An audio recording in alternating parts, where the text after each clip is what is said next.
정부가 내년도 최저임금을 기존 결정 체계대로 심의한다고 공식 발표했습니다. 이런 가운데 한진그룹은 조원태 한진칼 회장을 그룹 총수인 동일인으로 지정해달라는 신청서를 공정거래위원회에 제출했습니다. 관련 소식 윤지혜 기자와 함께 짚어보겠습니다. 윤 기자, 네. 이 최저임금 심의가 표류돼 왔는데 기존 현행 체제대로 이루어지겠군요. 네, 그렇습니다. 이재갑 고용노동부 장관은 어제 정부 세종청사에서 간담회를 열고 이같이 밝혔습니다. 직접 들어보시겠습니다. 4월 임시국회에서 결정체계 개편 입법이 이루어지지 못함에 따라 고용노동부는 2020년 적용 최저임금은 현행법 절차에 따라 진행하기로 결정하였습니다. 정부는 최저임금 결정체계 이원화를 추진해 왔는데요. 국회 통과가 어려워지면서 이 같은 결정을 내렸다고 밝혔습니다.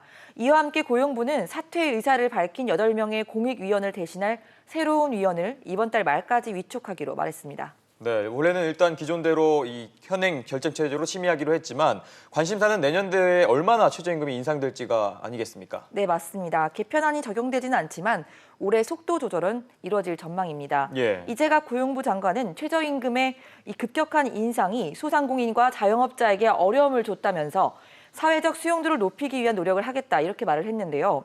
다만 그간 업계에서 요구했던 업종별 차등화를 의무화하는 방안은 어렵다고 밝혔습니다. 네, 앞서 저희가 버스 파업 문제 다루기도 했는데 이 배경이 결국 근로시간 단축인데 이 문제는 어떻게 하기로 했습니까? 네, 지난 3월 말로 이 주 52시간 근로제 계도 기간이 끝났습니다.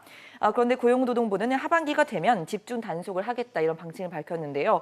다만 노사정이 합의한 탄력 근로제 단위 기간 확대 개정안이 현재 국회에서 통과되지 않고 있기 때문에 무리해서 단속을 하지는 않을 전망입니다.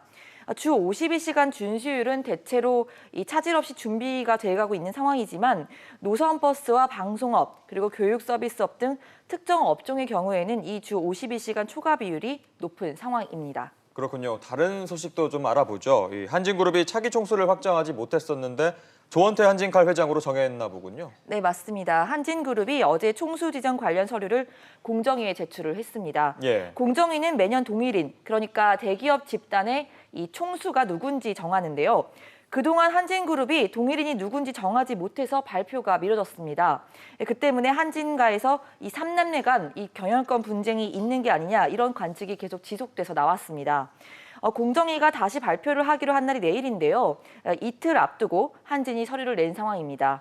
다만 공정위가 이 조원태 한진칼 회장을 동일인으로 지정을 한 다음에 서류를 내라고 한진에 요구를 한 상황이었기 때문에 이번 한진그룹의 결정은 이 직권 지정이 되는 상황이 됩니다. 네, 우여곡절이 있긴 했지만 조원태 회장이 결국 한진그룹의 총수가 되겠군요. 네, 맞습니다. 공정위는 예정대로 내일 한진그룹을 포함해서 대기업 집단과 동일인 지정을 발표를 할 예정입니다.